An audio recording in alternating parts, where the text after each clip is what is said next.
आता है पी कर घर, बीवी को मारता है, लेकिन वो बहुत अच्छी है, वो इतनी अच्छी है, कभी उसको कुछ नहीं कहती, बाहर जाकर उसकी बेइज्जती नहीं करती, देवी समान है. Now you created the identity कि जो औरत चुप रहे वो गुड वुमन है, जिसने मुंह खोल दिया that's not a good woman. तो अब आपने आइडेंटिटी क्रिएट कर दी. So I have always worked with identities. 27 years ago मेरी बेटी हुई, she is my third child. And I was sitting up one night and breastfeeding her, और मेरे मन में ख्याल आया that हम कहानियाँ हर तरह की बताते हैं, but we never tell stories जहाँ पर एक औरत को अपना शरीर अपने कहने की परमिशन हो. वो किसी की प्रॉपर्टी होती है. एक औरत का शरीर, उसका प्लेजर किसी और की परमिशन पे डिपेंड करता है. And I suddenly thought, I don't want this world for my daughter. I want to make a change. वो कहानियाँ कहाँ गई हैं which would have talked about a woman's right to her own body? ऐसी भी कहानियाँ ज़रूर होती होंगी. Where are they? We wrote the Kama Sutra, कहीं तो होंगी. So I thought, let me go and look for them. शुरुआत उधर से हुई.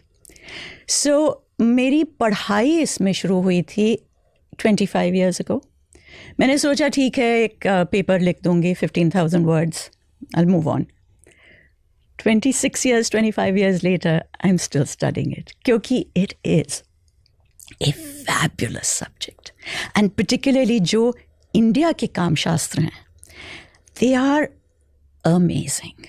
Unlike, क्योंकि you've got the old erotic texts सारी दुनिया से, Persia, Japan, China, etc. लेकिन those are very male orientated. India के जो हैं, weirdly, they are written from the point of view of a woman's pleasure. ये एक औरत के pleasure पे dependent हैं. Because ancient India believed कि अगर औरत का pleasure हो fully, तो universe stays in its balance. कि ये जो famines, floods वगैरह आते हैं, it's because the earth has forgotten her pleasure.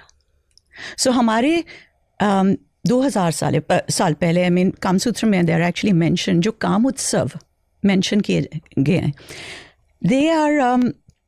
they're not like Valentine's Day, they're not for couples. These were done, ये ladies celebrate करती थी, rituals ladies के हाथ में थे, and they were for the earth, to bring her to her pillory. उसको transfer किया जाता था through rituals to the earth. So this is where we actually come from. They say कि जब कामदेव की हत्या की जाती है, when शिवजी जब भस्म कर देते हैं कामदेव को, तो रति